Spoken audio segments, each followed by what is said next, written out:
Hello friends. जैसा कि आप लोग जानते हैं कि हम लोग एक सिलसिला चालू किए हैं पीटर लिंच की फेमस किताब वन अपॉन वॉल स्ट्रीट की हिंदी समरी बनाने का। तो उसी कड़ी में एक और अध्याय आज जोड़ते हैं, chapter 2 one upon wall street की जो हम लोग रीडिंग कर रहे हैं। हम अभी तक पढ़ चुके हैं the making of stock picker. आपने अगर नहीं देखा होगा तो उसकी हिंदी समरी मेरी पुरानी वीडियोज़ में आप देख सकते हैं जो पहले डाल चुकी हैं। आज हम लोग चैप्टर 2 द वॉल स्ट्रीट ऑक्सीमोरॉन्स के बारे में डिस्कस करेंगे, पेज नंबर 55 तक। ये सिलसिला हमारे जो नहीं जानते हैं रनिंग नोट्स जो मैं पढ़ के बनाता हूँ और उसी को एक्सप्लेन करके एक हिंदी समरी हम लोग यहाँ डिस्कस करते हैं। तो बेसिकली ये हम लोग डिस्कस कर चुके थे and we are going to proceed towards Wall Street oxymorons जो सेकंड चैप्टर है। तो फ्रेंड्स, जैसा कि आप देखते हैं कि बहुत सारे बुक्स में इतना डिटेल में पढ़ने की ज़रूरत है या नहीं है, इसको आप जानेंगे ही, क्योंकि ये बहुत फेमस किताब है और इसको अगर आप उसको स्पिरिट में समझना है तो उसको डिटेल में समझना बहुत ज़रूरी है। और मुझे नहीं लगता कि इस तरह की हिंदी डिटेल में कोई समरी बना के डाला है पहले इतनी फेमस किताब की।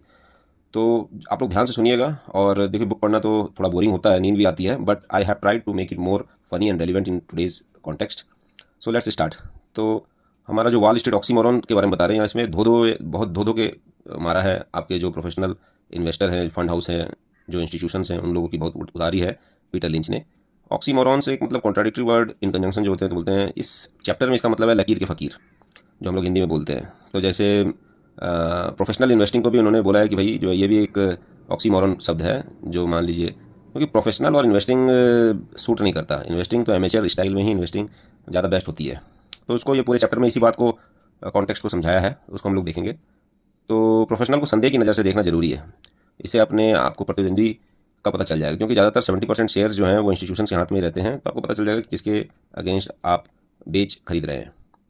प्रोफेशनल इन्वेस्टर की हज़ार बंदिशें होती है, तो इस मामले में तुम आज़ाद हो, लकी ब्रेक आपको मिला हुआ है, पीटर लिंच कहते हैं। पर सब प्रोफेशनल इन्वेस्टर ऑक्सीमोरोनिक या लकीर के फ़कीर नहीं होते हैं।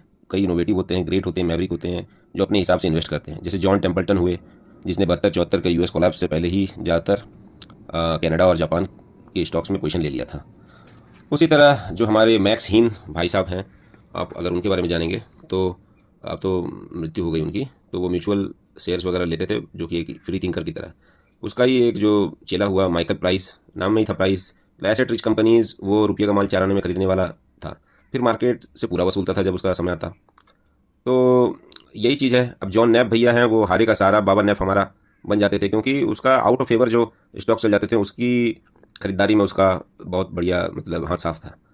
फिर अपना जैसे पीटर डीरोथ है, वो भी एक्सट्रीमली मतलब जीरो का हीरो बना देता था डीरोथ।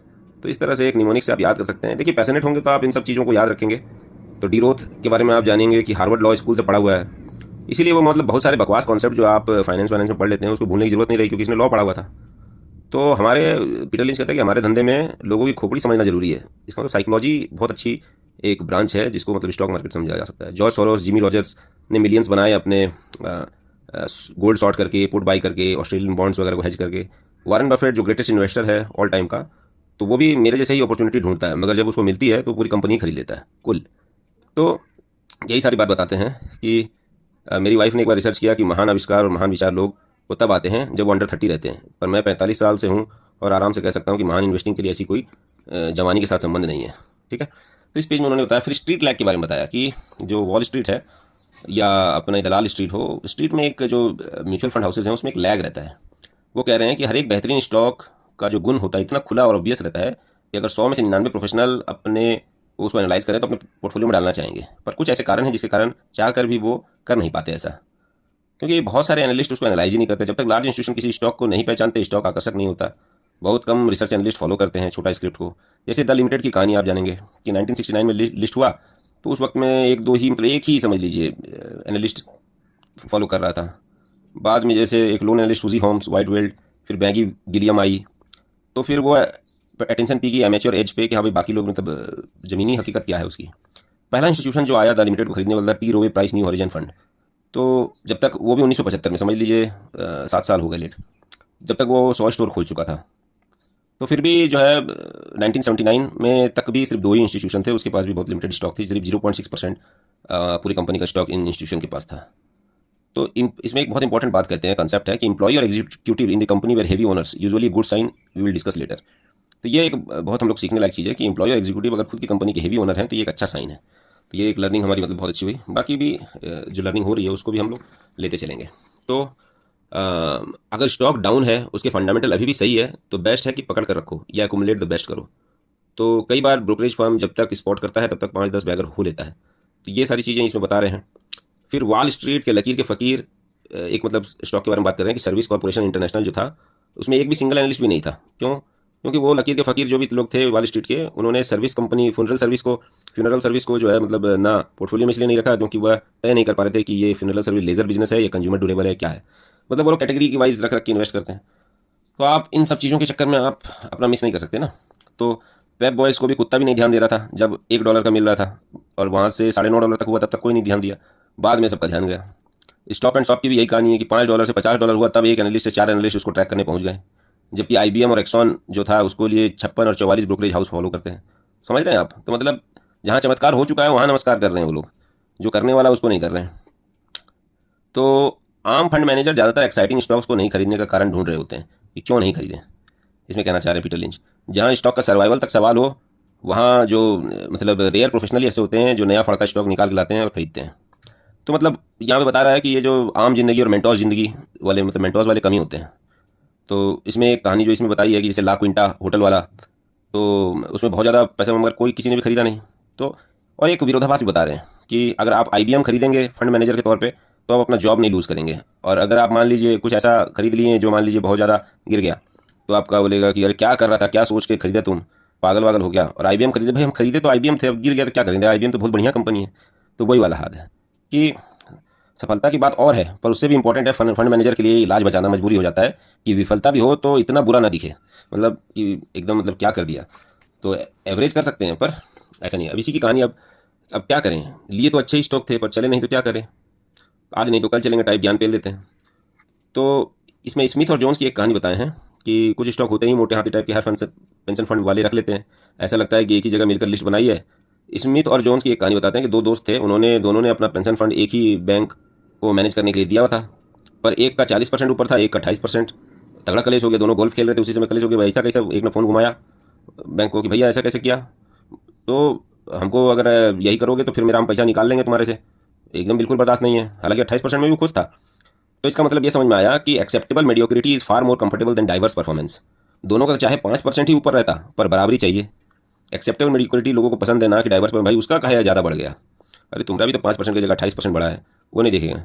तब इस चीज़ को अवॉइड करने के लिए लोग क्या करते हैं कि भाई जो भी फंड मैनेजर है अपना ही बैंक के अंदर में वो सारे एक ही ग्रुप ऑफ स्टॉक्स खरीदेंगे। अब दुनिया में कोई भी कमेटी या कोई भी मिल के सामूहिक में कभी कोई अच्छा काम हुआ है? तो 30 फंड मैनेजर के एग्रीमेंट से अगर कोई स्टॉक लिस्ट फाइनलाइज होगी तो ऐसी सर्वसम्मति सहमति का जो पोर्टफोलियो होगा उसका तो बंटाधार होना तय है। तो सर्वसम्मति से सर्वनाश होता है स्टॉक की दुनिया में।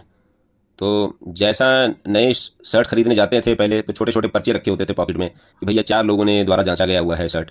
तो उसी तरह आजकल के डेट में जो फंड हाउसेज हैं वहाँ पे स्टॉक है कि भैया ये 5 लोगों के द्वारा जांचा गया है, ये क्या है, मतलब उसे अप्रूव्ड लिस्ट इस तरह से बनती है। तो उस फॉर कि उसी में कुछ कुछ स्टॉक जो है लिस्ट तैयार होती है फंड हाउस में। तो आप सोचिए उसमें भी हर 3 महीने के अंदर में रिव्यू होगा और बॉस को डिमांड है कि भैया इमीडिएट रिजल्ट दो। तो एक कहानी बताते हैं कि मिस्टर बून डॉगल की, जो कि एक मतलब वाइट ब्रेड इंक्लूसिव के अंदर में जो है लाए गए। अब ये पहले ब्लाइंड ट्रस्ट में कर रहे थे तो वहाँ पे अच्छा इन्होंने मतलब परफॉर्मेंस दिया था। अब ये वाइट ब्रेड इंक्लूसिव उनको लेके आया बून डॉगल को कि भैया आपका नाम सुना है तो आप कीजिए। तो बून डॉगल को अपना स्टॉक के बारे में जानकारी थी, उसने बढ़िया भी किया था ब्लाइंड ट्रस्ट के लिए 7 साल में। पर वो यही चाहता था कि भाई हमको अपना काम जो है करने दो, छोड़ दो। पर सैम फ्लिंट जो था वाइस प्रेसिडेंट वाइट ब्रेड का, वो सोचता था कि जो है इस तरह से हम उसके ऊपर नज़र रखेंगे। तो क्या किया कि जो भी फ्लिंट पूछता था डॉगल से हर दिन में 2 बार कि अपडेट दो हमें। तो बता रहे हैं कि फंड मैनेजर जो है, अब फ्लिंट ना तो कभी कोई कंपनी विजिट किया, ना ही कोई प्रोडक्ट रिसर्च किया है, ऐसे ही डिसीजन ले लेता है क्योंकि डर डर के जो खेल रहे हैं विकेट बचा बचा के ज़्यादातर फंड हाउस। तो फंड मैनेजर की जॉब सिक्योरिटी नहीं है, क्लाइंट और बॉस हर 3-3 महीने में इमीडिएट रिजल्ट चाहिए। तो यहाँ पे जो हम बता रहे थे कि फंड मैनेजर अपना 1/4 काम बस डिसीजन एक्सप्लेन करने में लगाता है कि मैंने ये क्यों लिया, पहले बॉस को, फिर बॉस के बॉस को, फिर क्लाइंट को। जितना बड़ा क्लाइंट उतना मोर का नाच दिखाना पड़ता है उसको, समझें? उतना नाच के दिखाना तो मोरनी को रिझाने के लिए जैसे मोर नाचता है वैसे ही, नहीं तो कितने चले मोरनी बन के हो जाएगा, वो अपना निकल लेगा पैसा लेके।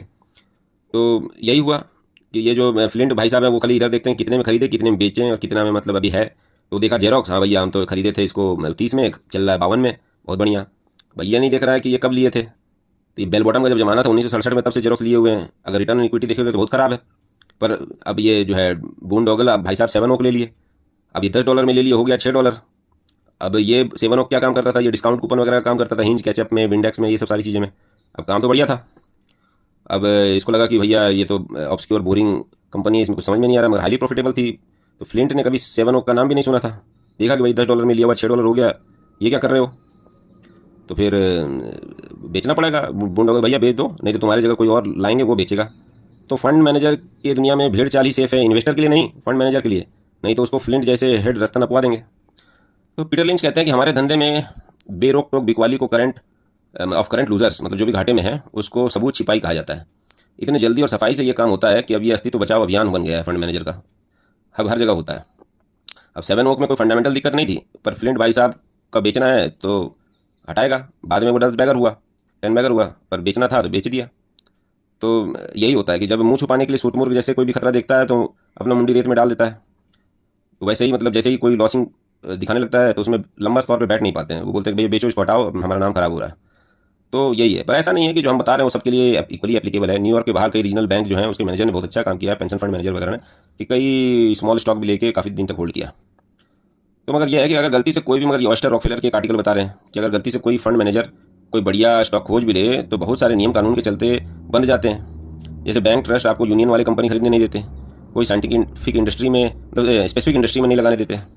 जैसे आपका इलेक्ट्रिक यूटिलिटीज़ हो, स्टील हो या तेल हो, कई बार नौबत ये आ जाती है कि आर नाम का कंपनी में नहीं लगाना, चिड़ है।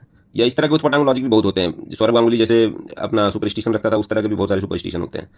तो अगर बैंक और म्यूचुअल फंड काफ़ी न थे तो कुछ रूल एसईसी जो सिक्योरिटी एक्सचेंज कमीशन है वहाँ अमेरिका का, वो भी बना देता है कि अगर 1 बिलियन का पेंशन फंड चला रहे हो तो 40 अप्रूव्ड स्टॉक से ही खरीदना है, किसी में अपना 5% से ज़्यादा नहीं लगाना है, और किसी का भी 10% से ऊपर का स्टेक नहीं ले सकते। तो इतना बंदिशों में आप ना तो 7 ओक ले पाते, ना डंकिन डोनट्स ले पाते, मतलब फास्ट ग्रोइंग स्मॉल एंटरप्राइज जो 10 बगर हुए वे सारे हाथ से निकल जाते। ठीक है, तो कई फंड मैनेजर तो मार्केट कैप का रूल से ही प्रतिबंधित हैं कि भाई ये 1 मिलियन से छोटा मार्केट कैप का नहीं ले सकते। और वही चीज़ का जब दाम पी बढ़ जाएगा और वो 1 मिलियन मार्केट कैप से ऊपर हो जाएगा जब ले लो। मतलब जब स्मॉल बिक रहा है तब, मतलब कम में बिक रहा है तब सस्ता नहीं ले सकते, जब महंगा हो जाएगा तब ले सकते हैं। आप सोचिए क्या बेवकूफ़ी है कि नहीं है। तो क्या ऑप्शन बचता है इतने सारे बंदिशों में? वही IBM, जेरोक्स, क्रिजलर टाइप जो 10% गेन देगा आपको, जिसमें कोई चमत्कार दिखा दे तो बल्ले बल्ले है। तो इसीलिए कोई आश्चर्य नहीं है कि कई फंड मैनेजर मार्केट एवरेज को भी नहीं बीट कर पाते। अगर आप किसी बैंक को आपका फंड मैनेज करने दे रहे हो तो मीडियोक्रिटी ही ज़्यादातर आपके हाथ लगेगी। मेरे साथ फिडेलिटी में इतना बंदिश नहीं है, पीटर लिंच कह रहे हैं, नहीं है, मतलब था। मेरा सबसे बड़ा दिक्कत साइज़ था। जितना बड़ा इक्विटी फंड उतना ही मुश्किल मेरे लिए कंपटीशन को बीट करना है, पर फिर भी मैं किया, और इसलिए किया क्योंकि मैं आज भी एमेचर की तरह ही अक्सर सोच के करता हूँ। हमारे इंडिया के कॉन्टेक्स्ट में भी आप देखेंगे तो ये अपना जो पारंपरिक फ्लेक्सी कैप फंड है उसके साथ भी यही है कि मतलब बहुत ज़्यादा बड़ा हो गया है, उसके बाद भी मतलब आश्चर्य है कि अच्छा करते जा रहा है। तो आपको इंस्टीट्यूशन की तरह नहीं सोचना है, अगर वैसा सोचे तो आप मरोगे नहीं। अपने को ज़बरदस्ती का एमेच्योर बनना है, जो हो आप, चाहे surfer, trucker, high school drop out या रिटायरी, आपके पास ऑलरेडी एमेच्योर वाला एज है और 10 बैगर आपका यहीं से आएगा। ये सब जो भी ज्ञान है मैं नहीं अपना दे रहा हूँ, ये पीटर लिंच है, उसी की बात को जो समझ रहा हूँ बता रहा हूँ।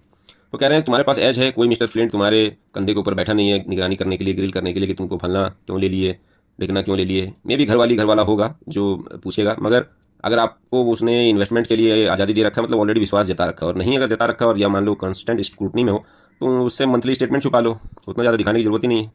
तो कुल मिला के आप एज इंडिविजुअल इन्वेस्टर में आपको कोई रोकने वाला नहीं, टोकने वाला नहीं, आपका मजाक उड़ाने वाला नहीं। तो नंबर ऑफ स्टॉक लेना है, उस एंगल से भी आप फ्री हो। नहीं कोई सही लगा तो मत भी लो, इक्विटी फंड मैनेजर के पास इतना ऑप्शन नहीं है। मे भी आपको स्टॉक मार्केट में कोई लेना देना ही ना हो, क्योंकि स्टॉक मार्केट कन्विक्शन मांगता है, अगर जिसके पास नहीं है उसको सजा देता है। तो ये मेनली कॉन्टेक्स्ट बना रहे हैं अगले चैप्टर जो कि इज दिस गैम्बलिंग और व्हाट, उसके कॉन्टेक्स्ट का। तो thank you guys, thank you for this video, and please like, share, subscribe and comment also.